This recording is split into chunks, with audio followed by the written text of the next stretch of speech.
In today's video, I'm going to teach you how to put products in categories on Shopify.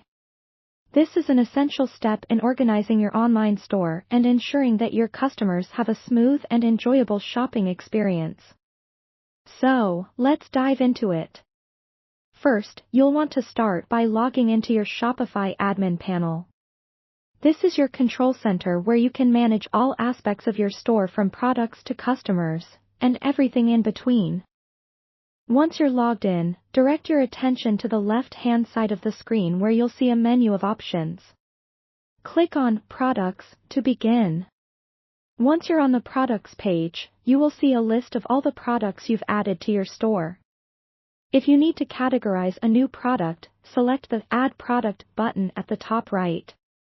If you're working with existing products, simply click on the product title you want to categorize. This will take you to the product editing page where all the magic happens. On the product editing page, scroll down until you spot the Organization section.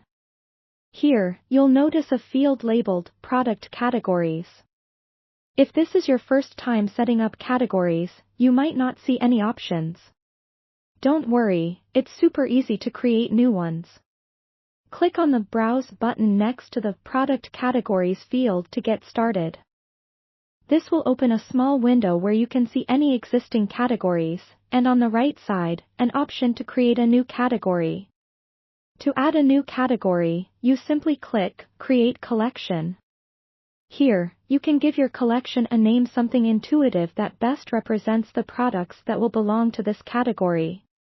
For example, if you're selling clothing, you might create categories for tops, bottoms, accessories, and so on. Remember to save your changes as you go along.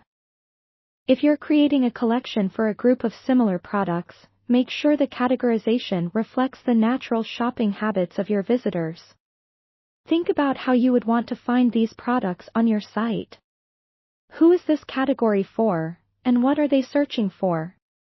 Now, with your category created, go back to the product page and select the new category you just created from the drop-down menu. It's essential to ensure accuracy here, as once you save it, Shopify will use this category setting to help organize your store. After adding your product to the correct category, scroll back to the top of the product page and hit Save. This will update your store catalog with the new organization and make it easier for customers to browse through your products. Congratulations, you've successfully categorized your product. By categorizing your products effectively, you're streamlining the shopping process for your customers, helping them find what they're looking for quickly and efficiently, which can boost satisfaction and, in turn, sales. That's all for today's tutorial. I hope you found this guide helpful, and if you did, don't forget to subscribe for more tips and tricks to optimize your Shopify store. Thank you for watching, and happy selling!